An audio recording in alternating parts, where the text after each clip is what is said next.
seems that corporations are really struggling at farming that negative PR because it worked so well for Metallica and Napster. I don't know how many of you are old enough to remember, but yeah, Metallica decided to sue their fans. Didn't work very well. And now it seems that Sony is also trying to do the same. Now here's the interesting part, right? I understand that piracy is a problem, but the idea of completely eliminating it is like trying to eliminate theft from a society. Like, sure, you can pass laws against theft, and you can police people to make sure that stealing doesn't happen, but you'll always have some thieves. You will always have some people stealing because it's just human nature, right? And so you need to say, when is it enough? Like, do we cut the hands of thieves? Do we hang them? And even if you were to do that, right, you still have thieves. And so a lot of these companies, which, by the way, decided to go hyper political, they decided to go extreme left and delve deep into wokeness and become insufferable from a lot of people, they lost sales because of that. And a lot of people have pirated because of that. And the thing is, like, if piracy wouldn't exist, I'm pretty sure, like, a lot of people would just not buy the product. I'm not justifying piracy here, by the way, but I'm just pointing facts. One of the main reasons that a lot of these companies are losing money is because they decided to choose side. Now, when it comes to politics, you have 50% that are right-wingers, 50% that are leftists, and they went into woke politics, which means that even half of the leftists don't agree. And so, like, they did it on purpose. They alienated their audience, they lost a lot of money, and now they're so fucking desperate that they're suggesting, oh, if you pirate, you should lose access to the internet. And I'm like, well, hold on a little bit. Like, I agree that piracy is a crime, and if piracy was allowed all the time, like, no one would create shit. Like, no one would spend millions of dollars in order to make a movie or an anime that then everyone would just get for free.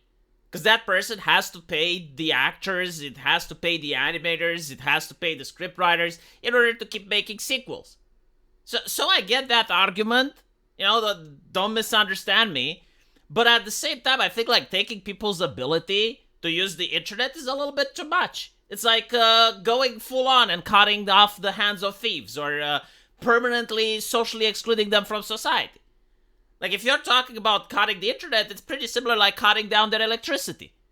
It's 2025, right? We don't live in the 70s anymore, where you can say the internet is just a niche thing that's... No, like, if you're talking about the internet in a first world civilized country, you're basically ostracized from society without it. You can't look for a job. You don't have social media. You're not going to get employed because people are going to wonder, like, what do you mean you have no internet? You're not going to be able to network with friends and family. Like, it's fucking insane. And so, yeah, I think this is an overstep. I think this is a little bit too much. And I think, like, this is going to give these companies negative PR. I think Gabe Newell actually has the solution to piracy. Again, the idea of eliminating piracy altogether, like making sure that there isn't any on the internet, is not going to happen. Even if this law passes, you're still going to have people that pirate. Because again, like, human nature exists. Criminals will always happen. But the way Gabe Newell solved the problem is that he made a company that's not political, always sided with the customer on important issues, and on top of that, provided a good service. I know people that in Romania, when, the economy was a lot worse than now, and piracy was so significant that like you wouldn't know a person that buys a legitimate product. That was back in the 2000s. Even the Romanian president justified piracy. He said that without piracy, Romania's IT sector would have never got up. And he was probably right, because like most people couldn't even afford Windows back then. But even at that time, when Steam became a thing, like I know people that started buying video games. Because number one, it supports Steam, and number two, it supported the gaming industry. And so, Sony should actually look at how Valve is doing business and start copying their model. I don't hear anything negative about Valve. Did you notice that? Like how they manage to stay out of controversies. They don't lecture you. They don't moralize about you. Yeah, they're not perfect. No company is, but notice how they're managing to just dominate the market by being more moral and virtuous than everyone else around them. By not pissing people off. By not saying that, oh yeah, we're going to sue our fans. They're not like Ubisoft saying, oh, we're going to call the cops on our customers if they do the speech of, hey, to do.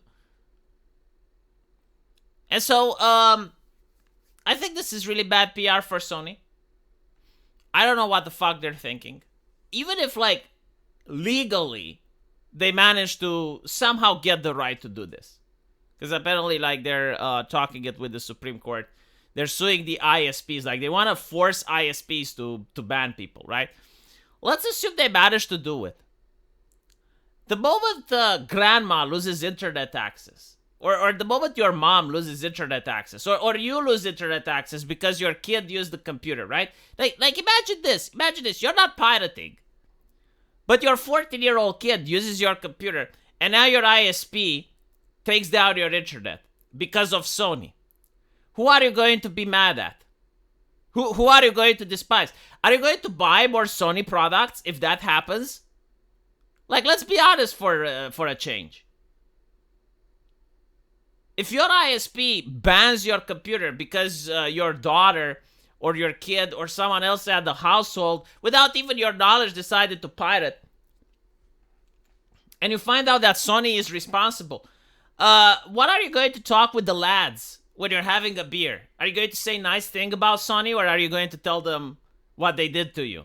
And how do you think the lads are going to feel? See, this is exactly what happened to Metallica, but this is going to be on steroids. Because unlike the Napster, you know, Metallica just messed up with the people at Napster and maybe like some people that downloaded a little bit more. They were greedy. But this, like, it wants to mess with everyone.